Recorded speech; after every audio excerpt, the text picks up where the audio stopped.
Hey everybody, I'm here today with Danny Kirby on the drums, and we're going to give you some drum tips on kind of the style of music that we play. And we're going to do this in two or three different segments. We're going to do like a praise, a worship, and then like more of a fast music style, and kind of show you a little bit on each style how we play it and make it sound good. So what we're going to do is we're just going to start with the overall tone of the drums. I'm just going to kind of show you how I've got everything mic'd. Daniel, if you want to go over to that camera that's on the drums, we've got 4 toms, a snare, a kick, and then of course our cymbals. We're using 2 overhead mics. I don't think the camera's got them in the shot because they're up high, but they're about 4 feet above the whole kit, about 3 feet apart. And you just want to set them to where they'll kind of pick up the whole kit in general and the cymbals and everything. And then we've got a mic on the snare, a mic inside the kick drum, and all 4 toms are mic'd. So you've got 4, 5, 6, 7, 8 mics there for the kit. So you kind of get an idea of how we're getting the sound that we're getting. If you have to go a little cheaper with your mic setup, you need to use a kick mic. Like if you can afford 2 or 3 mics, use a kick mic and maybe 1 or 2 overhead mics. If you can go more, do the kick, the snare, and the overhead. But if you can only do 2 mics, do an overhead mic and a kick mic. That way your overhead mic will pick up all the drums, the toms, the snare, and the cymbals. But you always want a mic in your kick drum to really so you can get that punch. As far as the way they're tuned, we've got the snare not tight as it'll go, but we like it a little, poppier. So we've got it pretty tight. The kick, you don't want to tune your kick up too tight because it actually, believe it or not, makes it boomier. When you get it tighter, it makes it boomier. So we put the head on there and give it probably 2 or 3 full turns all the way around, and then you want it to have an attack to it, like a slap to it. And so that's the way we kind of get the kick and snare sound. But anyway, what we're going to go over now is just a general praise song. Let's just do something very easy that everybody knows. Something like Every Praise is to Our God. And what we're going to do, we're going to play through it, and then I'm going to go over to Danny, and he's going to kind of tell you what he's doing there. And I want you to notice during while we're playing this, that there's not a lot of busy stuff going on with the drums. And it's really that way with any instrument. You don't want something that's just busy all the time. You want everybody to stay in their place, in the pocket where they need to be, so that the whole band as a whole can be effective without one person doing a bunch of stuff all the time. So in the drums is one of those instruments where it's easy just to do stuff all the time. But when I go to Danny, he'll kind of tell you where you need to put that stuff in and what part of the songs and things like that. But let's just run through Every Praise right quick, and I'm going to keep the piano back down just a little bit because I want you to hear the drums good. Okay, 1, 2, 3, 4.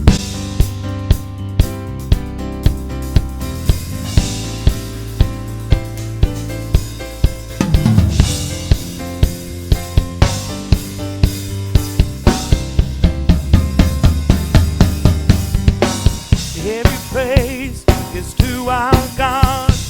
Every word of worship with one accord. Every praise.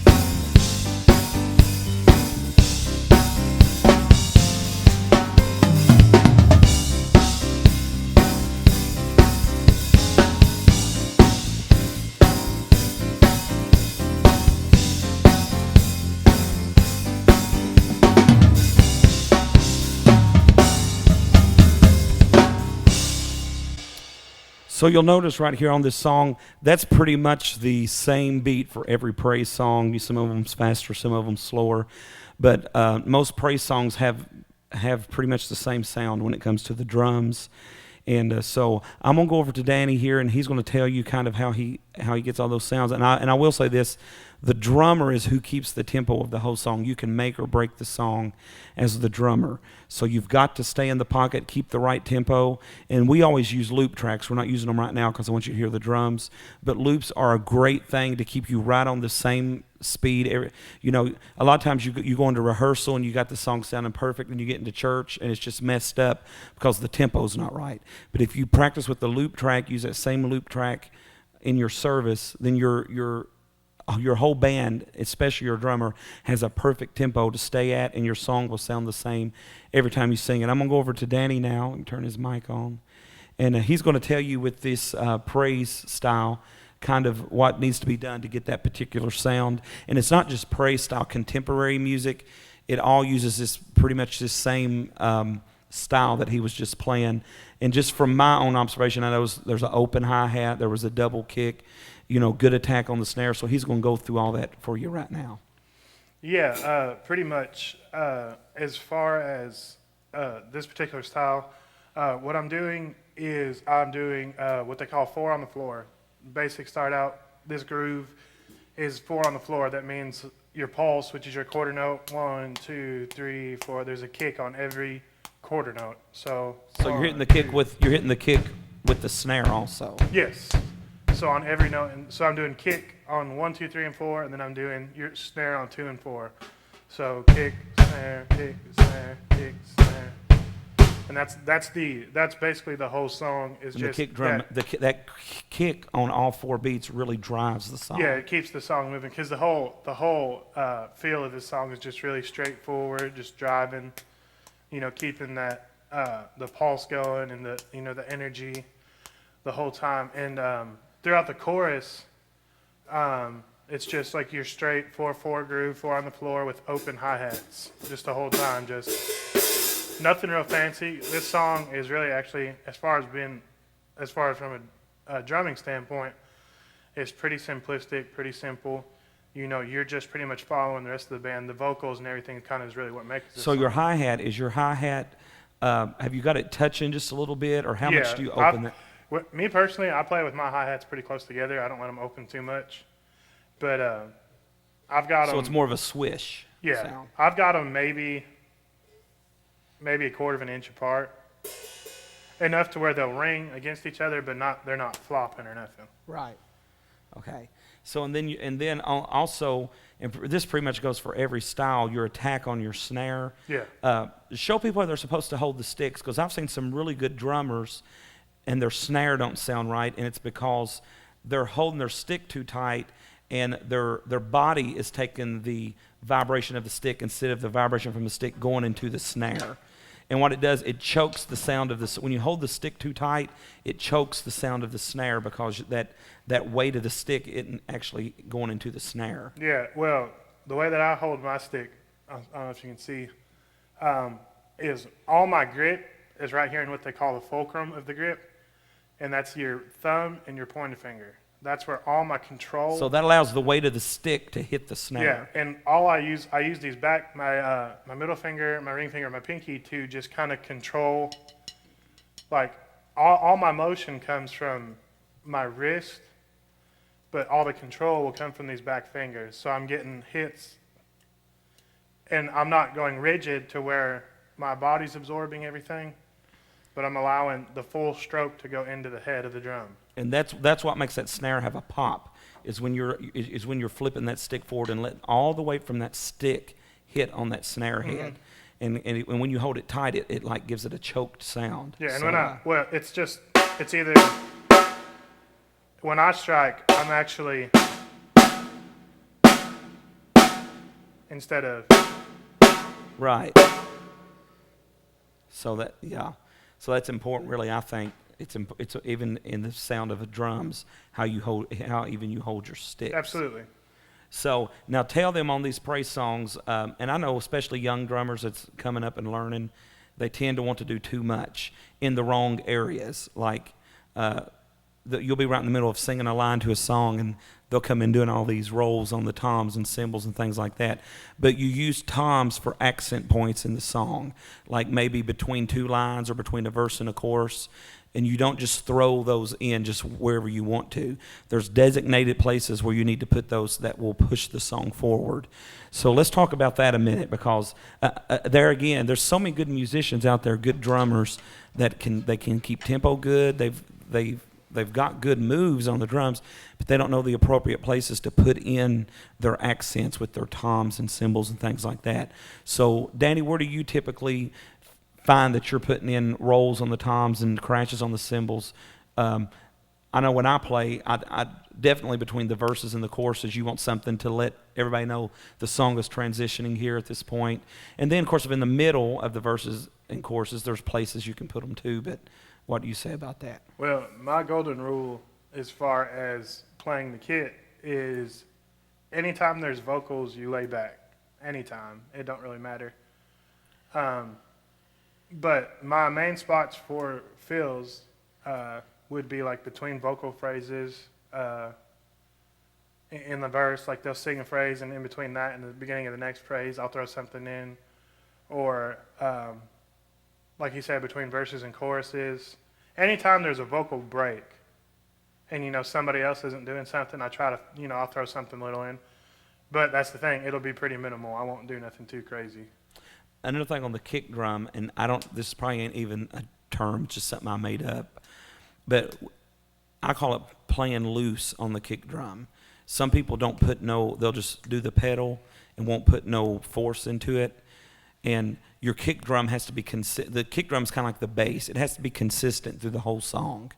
You have to get that punch in there that's real tight and real punchy. And when you don't hit the kick pedal hard, it just sounds real loose and flappy, I guess. I don't know the right term for it, but it don't have that punch and attack that it needs. So be sure when you play the kick that you dig into that kick drum, so that way that head can go in and out and react the way it's supposed to give you enough punch in the kick drum. So we're going to play through this one more time. And Danny, I want you to throw in, since we've kind of shown them some techniques and things, and how you do your double bass and attack the snare, and I'll keep the hi-hat open. Throw in some feels in an appropriate place where you feel like they should be. All right. 1, 2, 3, 4.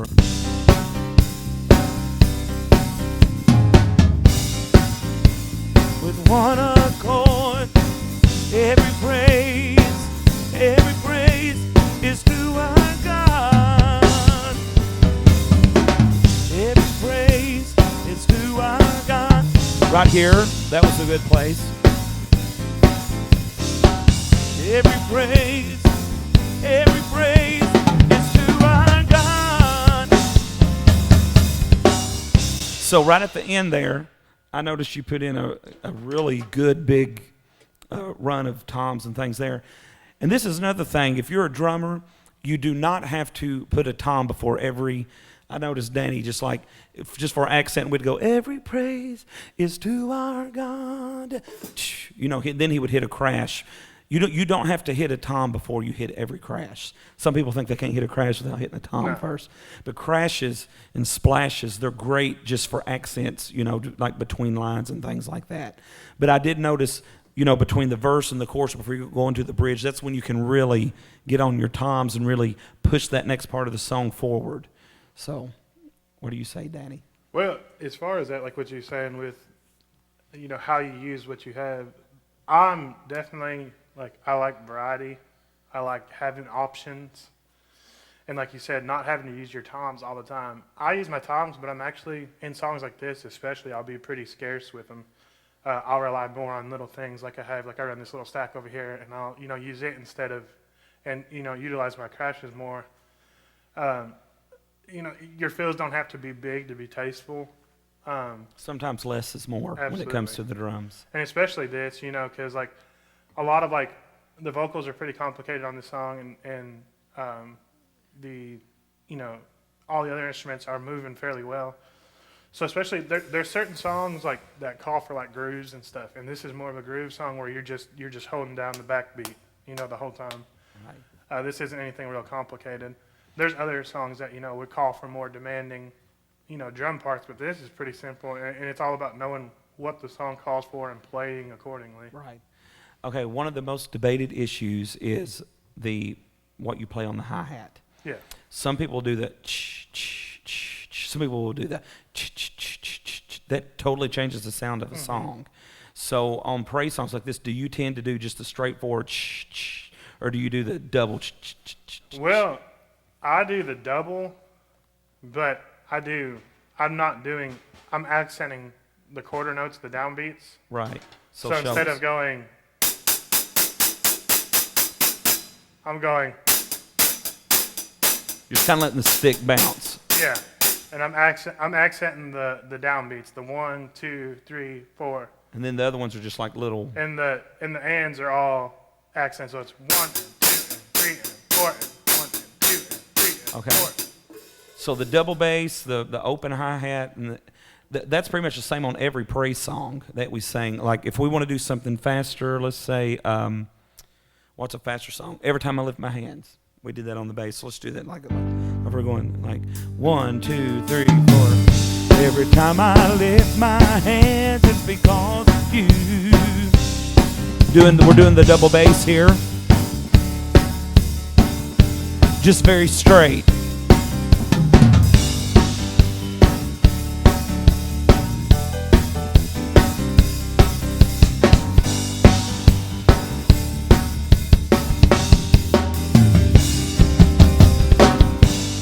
So that was pretty much the same thing, but you did, now, this is one thing I need to tell all the drummers this. Once the song gets to a certain speed, you have to drop out the ch-ch-ch on the hi-hat. It just gets too fast and too conglomerated, and it actually pulls the sound and the flow of the beat down when it gets too fast and you're still trying to do that double thing on the hi-hat. So turn your mic back on. So I did notice on that faster one, you just kept it straight 1, 2, 3, 4, 1. So you just have to find where that threshold is for you and how fast you can do that, because if you're trying to do that double thing too fast, I don't know. To me, it bogs the beat down just a little bit. Well, it's all based on what your ability is. I mean, if you can go and keep it with the time, but if the tempo's like 1, 2, 3, 4, and you're like, you can't keep it. Yeah. Yeah, it's definitely going to slow and just muddy everything up and not be good for anybody. Right. Okay, so for praise, it's pretty much straightforward, pretty simple. So now we're going to go into a different segment.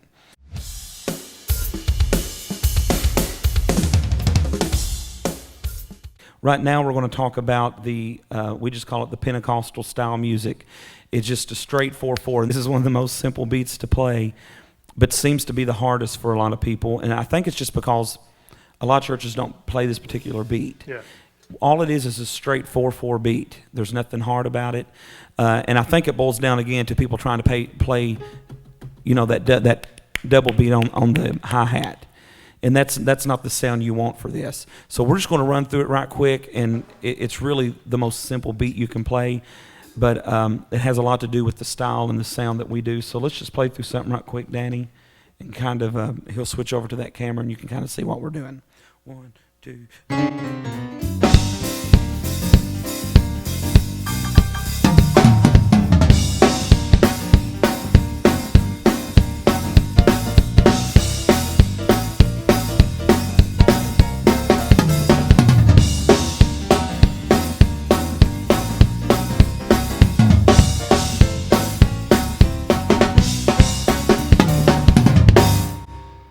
Okay, the key to this beat is just very simple kick, very simple snare, very simple hi-hat.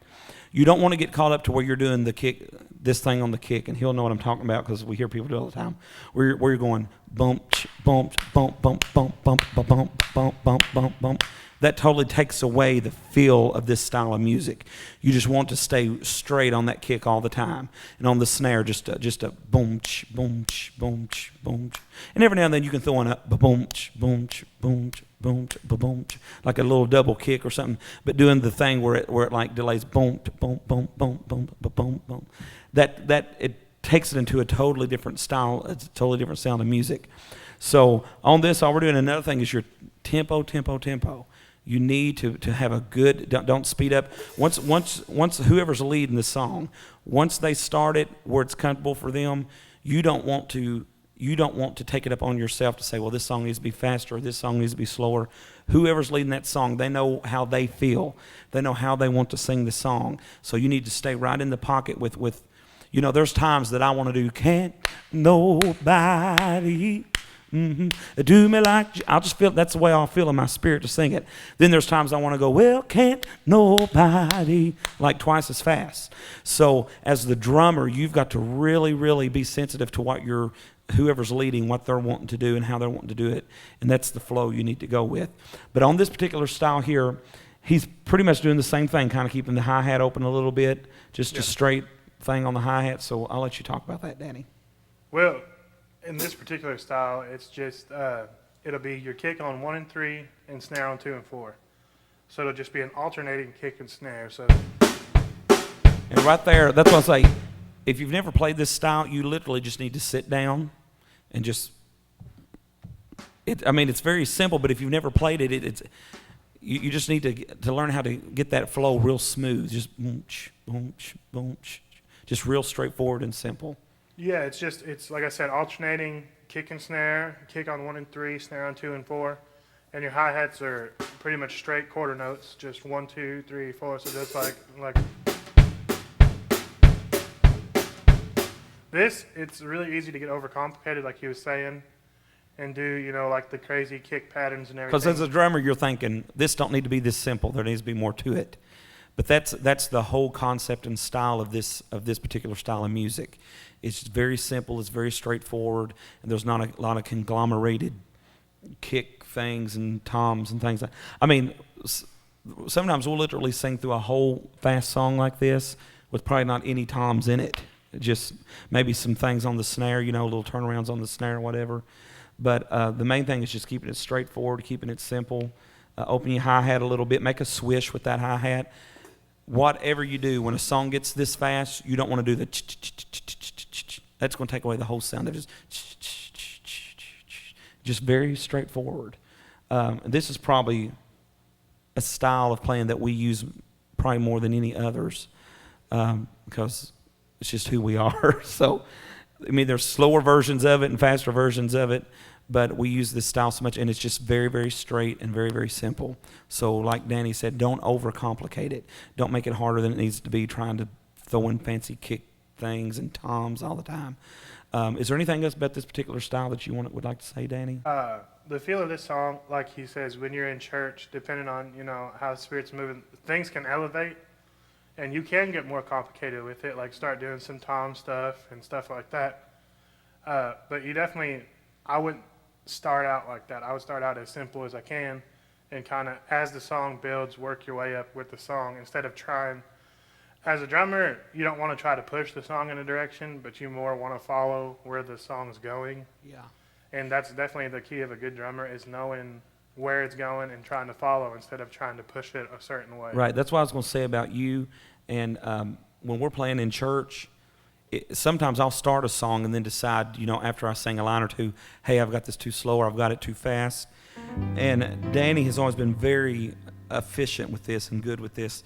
I don't even have to look at him, but I can just slow my playing down a little bit, and he can hear that when I'm doing that, and he'll start slowing down with me. And it's nothing obvious. It's nothing anybody even notices.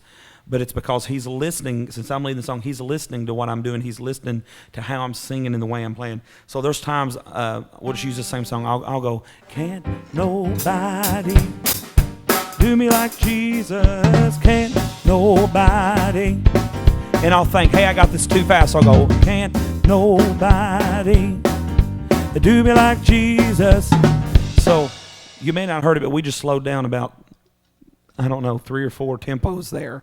And it's because he is so tuned in and listening to how I'm playing and what I'm doing. He just heard that when I started slowing down. So that's how you need to connect with whoever's leading your music. All the musicians, not just the drummer. All the musicians need to connect with who's leading and follow them, because they're the ones taking the service forward. So it's like you all got to work together in unity and one mind and one accord.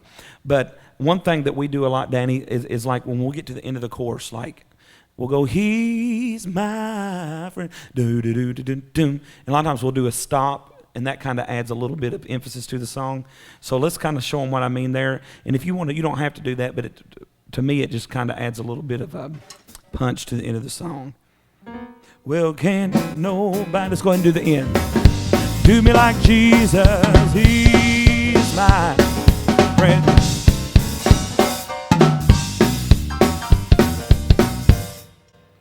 So that's not really a roll on the toms or nothing, but that's just kind of a little emphasis we do a lot of times. The whole band will just kind of stop before we go into the next song, just to add a little bit of emphasis to that part of the song. Is there anything else you want to say about this fast, straightforward beat?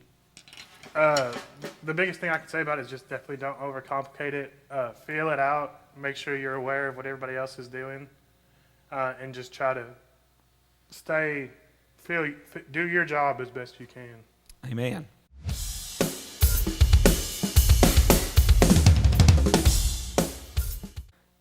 Okay, in this next segment, we're going to go over some slower music, some worship songs, some slower songs that we do, and kind of go over the way that we play them. One thing I want to say about the slower music and worship music is slow music has the ability to have a lot of emphasis in it, and you want to take advantage of that. You don't want it just to be, 100% full blast all the time.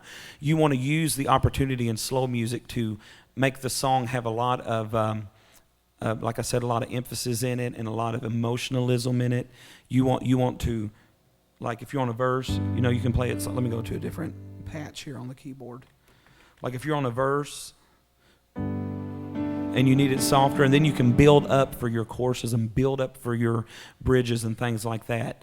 And that creates a lot of feeling in a song when you can do that. And the drummer is very responsible for that. I'm not trying to put a load on you, Danny, but on slow music, the drummer is very responsible for a lot of those emphases and knowing where to put them and how to put them. So let's go over, let's do that song When You Walk Into the Room. Just go over like a couple lines of it and go into the chorus, so that way they can kind of get a feel of what I'm talking about. When you walk into the room, everything changes. Every hopeless situation ceases to exist. And when you walk into the room, every heart starts burning. And nothing matters more than just to sit down at your feet and worship you. See right there, he brought a tom in, brought the kick drum in. Lord, we worship you. Now we're going to build up to go into the chorus.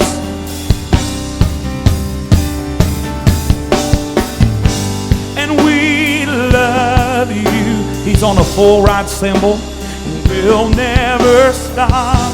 We can't live without you, Jesus. And we love you. We can't get enough.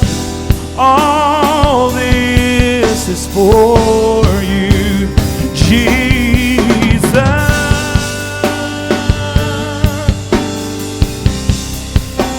Jesus. We're at full force now. Now we're going to take it back down. And when you walk into the room. So on these slow songs like this, use your imagination and your talent, your God-given ability to think, hey, this part of the song needs to be pushed forward, this part needs to draw back.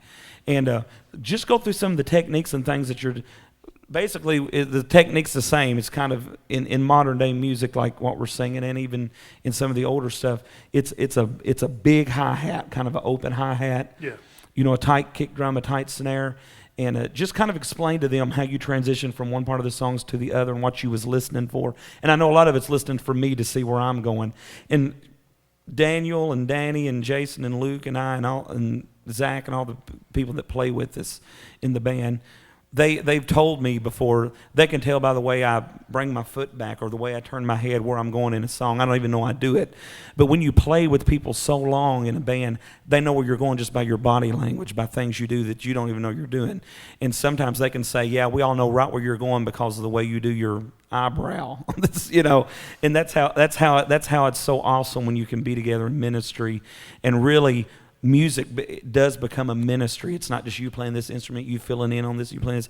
It's a ministry that you do together. But I want Danny to talk about that a little bit, going into different parts of the songs like that. Well, the slow worship music is actually probably one of the best platforms for a drummer to be creative. Right. To use really almost everything that we can as drummers in a specific type of song. The big thing about worship music is just the flowing with the song, not taking it too far, too fast. Yeah. And just really being very tasteful with what you do, being very cautious. Knowing where to do your build-ups, too. Yeah, being conscious of what you're doing and when you're doing it and if it fits with where everybody else is going. because you have to learn the relationship between creativity, but at the same time falling in line with where everybody else is going. And that's one thing very easily a drummer can lose, because we can just, man, this would sound really cool here, so I'm going to do this, and then this would sound cool here, and you just keep getting ideas, and you just keep doing it, keep doing it, keep doing it. But the main thing is to learn your ideas, or to get your ideas and learn where they best fit. Like this song, like the verses, I'm not going to want to be crashing out on the verses or anything. I'm going to want to, especially this song, the verses are very laid back. They still have a driven feel to them, but they're very pulled back, very reserved. But this song specifically, this worship style, is kind of like a roller coaster. You just got to kind of feel out where it's going, and just try to ride with it as best you can. And it's very important, like you said, to be conscious of the leader and being conscious and aware of what the leader's going, where they're wanting to take it, and try to feel where the congregation is, where they're going, how it's and. But this song, the verses are very pulled back. It's very minimal, just, big hits, big kick, just very pulled back. And then, the chorus, once you get to the chorus, it's just, it's nothing fancy. It's very simple, but it's simple, but it's powerful at the same time. Like you're doing simplistic beats, but you're playing them very heavy. You're playing them very powerful, very forceful. Because the chorus, that's like, usually in songs like this, what they're singing is very powerful. The words are powerful, so you're wanting to try to emphasize that and support that. So, like, these choruses, especially worship music in general, the choruses are very, very powerful, very, boisterous and loud.